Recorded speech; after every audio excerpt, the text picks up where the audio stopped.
Happy travelers, vacation travel hacks here with the Animal Kingdom version of Genie Plus, the art of stacking.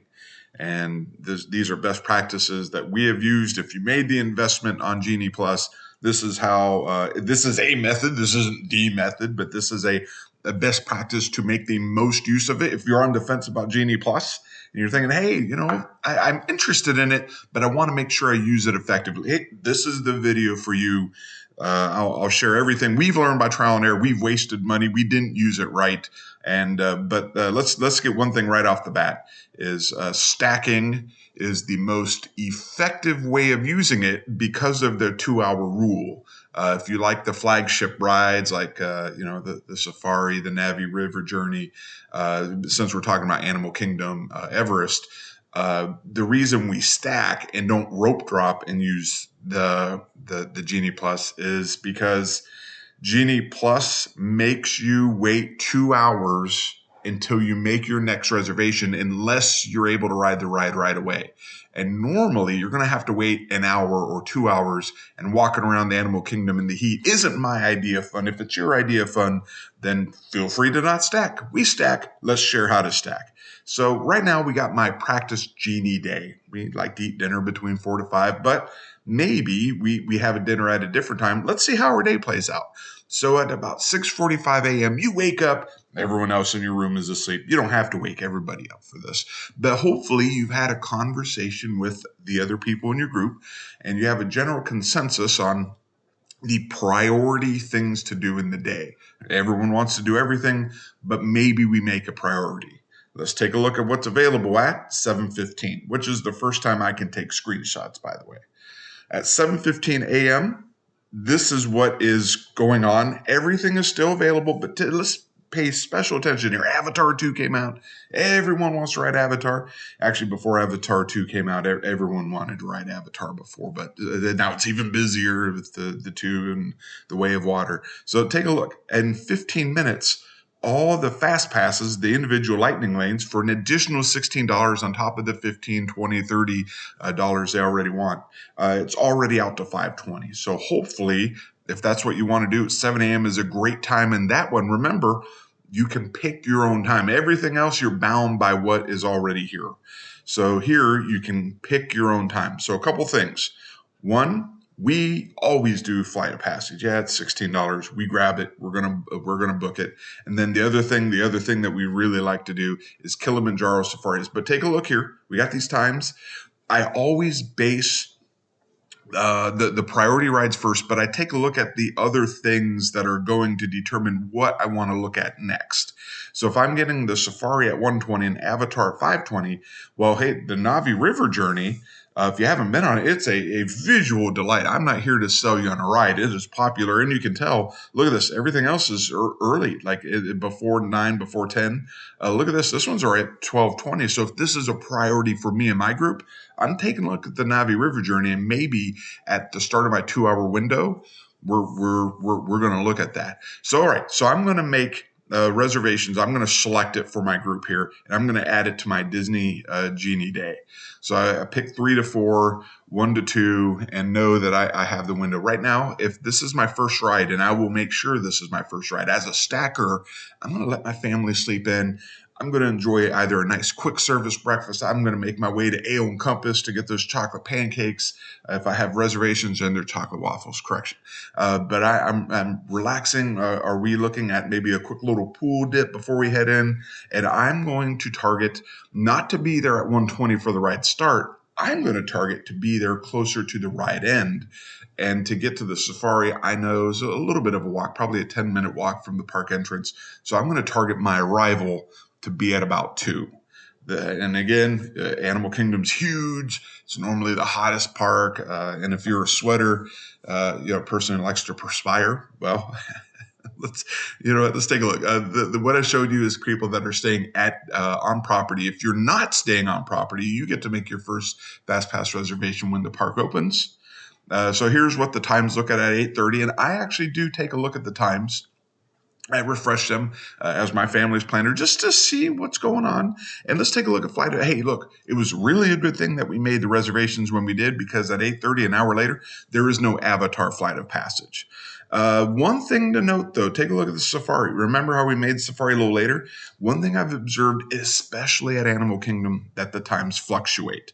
Sometimes they build up and then they like release a bunch of times throughout the day. So notice we made it at 1:20 to 2:20. But now it's down to 11 a.m. And you'll see that with Animal Kingdom at the 7 a.m. open, they're going to boom, boom, boom, boom, fill up. And then maybe at 8:15, it'll recede back down. I haven't noticed that to be too big of a deal with other parks. Well, Epcot kind of. We'll talk about that in that video.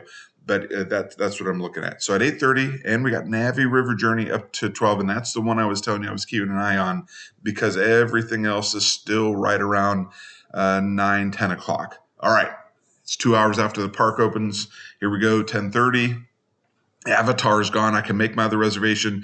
What is my priority one that I want to do? I was looking at Navi River Journey. It's up to 3. And remember, Animal Kingdom closes early. So I think this is the one that I want to do. If you're like, well, I've ridden that. I don't want to ride Navi River Journey. I want something more thrilling. Pick another ride. For us, this is what we're going to pick because this is kind of, well, we all don't like thrill rides. Here we go. Navi River Journey. Hey, the day's starting to fill out though. So I got something to do from 2 to 3 with the safari. And then the safari is in the back corner. Now we're starting to flow out the ride. I got rides right next to each other, which is another consideration. Hey, if I pick Everest and it's, at 3 o'clock, do I want to run from Avatar to Everest? Right now, if I go from Safari to Everest to Avatar, maybe it's nothing that you're like super aware of if you're not intimately familiar with the map. But Animal Kingdom's big. You could be making a big star of your day and, walk, 10 miles when maybe 3 miles will do. So anyway, let's move on. Navi River Journey. We got it 3 to 5. 2 hours later at 12:30, what's available? We have, all right, Navi River Journey is up to 6, but I already booked it. Safari is up to 3:30 now, but I already booked that. Avatar still found out. I am looking at, I really think I want Everest 1:15 to 2:15. And that works because as I walk into the park, I can hang a right and it will be on my loop over to the safari. So we'll snag that. And so again, that's the 12:31. So we haven't even left yet. Look at the day. We got 4 rides so far. We're probably in the pool, maybe getting ready to head to the rooms to get ready, staying out of the heat of the day, staying cool, getting hydrated, getting ready. Because the next one is at 2:30. And notice again, we're getting closer to the end of the day. A lot of things are gone. We already got Everest. We got the safari booked. The dinosaur is one that we enjoy. So we're going to pick that 425 to 525 and take a note.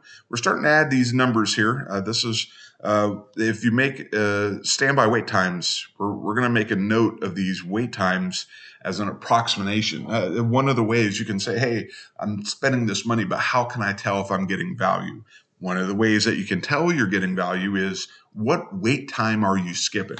We got 105 here. We got 150 here. So what we're going to do is just put an estimation of how much wait time are we skipping. So as we go back to our Disney day, at the time that you took it, roughly, not exactly, just roughly, these were the posted wait times. And a lot of people out in the interwebs, there's 2 frames of mind here. They put the wait times as an estimate. And it's just an estimate to give you an idea of how long you'll be in line. It's not an exact science. Well, it is kind of science. But, if you get there faster, hey, that's cool. If you get there a little slower, it happens. Not ideal, but it does happen. And there's some conspiracy theory people out there like, no, they're posting it. They're making it longer to make you buy Genie Plus. That's not my bag. I don't, if it posts, I'm just going to say it. I've been in standby lines long enough to know that it's close enough. Even before the Genie Plus, even with Fast Pass, it's close. Even when it was free, it was close. And if if it's short, that's cool. Let's move on. So we now have Dinosaur. Now here, team, at Animal Kingdom, you got to the park at 2. We're at 4:30 now.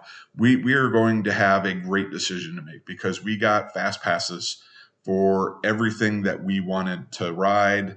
And I don't ride Cali River Rapids just because I don't want to be completely soaking wet, my shoes and socks wet. And that ride, Last time I was on it, man, a big tidal wave got me. It didn't get everybody, it just got me. And I don't like wet socks. But if you're like, whoa, wait a minute, it's 4:30, I want to go ride that. Hey, that's enjoy. But you're going to have a decision to make here. Remember, if you got the park hopper, you can park hop right now. You can make another pass here if there's something you see that you want to do, or you can park hop. Let's take a look at the other parks. Magic Kingdom has some options. And also, as you're considering if you are going to park hop, maybe you've planned that beforehand and you have that going in, into the day. But this is a good time to kind of make that consideration because after you ride your last ride, just a reminder, last ride ends at between 4:25 and 5:25. So you can break for dinner, eat at Animal Kingdom or somewhere else. I have a lot of videos on dining options. Maybe you made your reservations for dinner. So, you're at a natural breaking point. So here we go. Magic Kingdom stays open the latest. That's a big consideration as to where I park hop. Epcot has some cool shows, but at 4:30, here's what's available. And a lot of the flagship rides, like Test Track, Frozen, Remy, Guardians of the Galaxy. You can see them all here. They're gone. Spaceship Earth is cool, but I'm evaluating my options. So you can take a look here. These are screenshots taken at 4:30. You can say, hey, whoa, this is cool. Well, let's take a look at Hollywood Studios.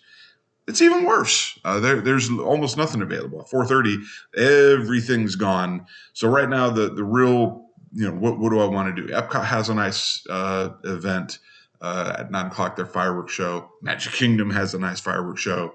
I prefer the Magic Kingdom. They had more rides available at 4:30. If I take a look, I'm going to go ahead and pick Magic Kingdom. But before we leave, take a look, 400 minutes of standby saved at Animal Kingdom. And the reason, just a reminder, we're moving over to Magic Kingdom. We've only been in the park since 2. We're leaving it at about 5. So we've been in the park for 3 hours. We're going to rest our feet at a dinner.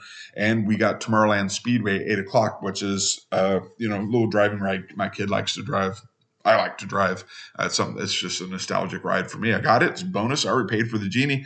We got 5 rides in. Let's add some more. So we can save 400 minutes of standby, which, what is that? 6.5, 7 hours, and you were only there for 3. So you did 7 hours of ride in 3. That's money well spent to me. Let's move on. So your next Genie will be at 6:30. You're probably at dinner, resting, maybe, showering up, switching shirts. Take a look at what's available, and we are going to pick Big Thunder. Oh, hey, look, Big Thunder was available. It was available right here. And again, if you're like, why is everything so small and disorganized? In the app, we like to simulate disorganized. So you're looking for keywords. It is alphabetized, so that gives you a heads up. But, you gotta, what's available, the name of it. There's a lot going on, and time counts. So we're going to pick Big Thunder. Look at 9:10 to 10:10. That's a pretty cool ride. We got another one at 8:30. You're probably in the park by now. You're getting close, probably riding Autopia, getting ready to watch some fireworks. And there's this is taken for spring break. Here we are at about mid-March. 2023 spring break. So this is a real representation of some volume here. If it's not as busy, you're going to have more options. It's a little busier as it's a representative of, people are there. This time we are going to pick It's a Small World, which is a good way to round out the day. At 10:30, there's going to be even less. So we don't show 10:30 here because it's a half hour to closing time. There's almost nothing here. So this will be the last one. So your total wait time saved, 30-minute wait at about 9 o'clock, 25-minute wait at about 8:30, and a 10-minute wait after the fireworks for It's a Small World, unless you go right after the fireworks. Then there's, everyone's like, hey, I want to ride a Small World. No wait, could be 15, 20, but they work through that pretty fast. So all told, you were in the park, enjoyed fireworks, enjoyed a nice dinner, rested, relaxed, went through stayed out of the hot of the day, and then you were in the heat of the day for only 3 hours, probably in the air conditioning of the rides, except for the safari, but you're looking at animals, so it feels air conditioned, and you got a lot done. That is maximizing the value. If you can look at this and say, I don't see the value in it, at least this is how it works. You don't see the value in how it works. You made an informed decision. And remember, there's no wrong way to Disney. There's your way to Disney. And with that, we all win. We'll walk through the next video shortly. And if you have any feedback, comments, something you want to see, drop me a comment. If you're enjoying the content, you can encourage me to keep making it by giving me a subscribe or like, you know how it does. And I'll see you in the next video.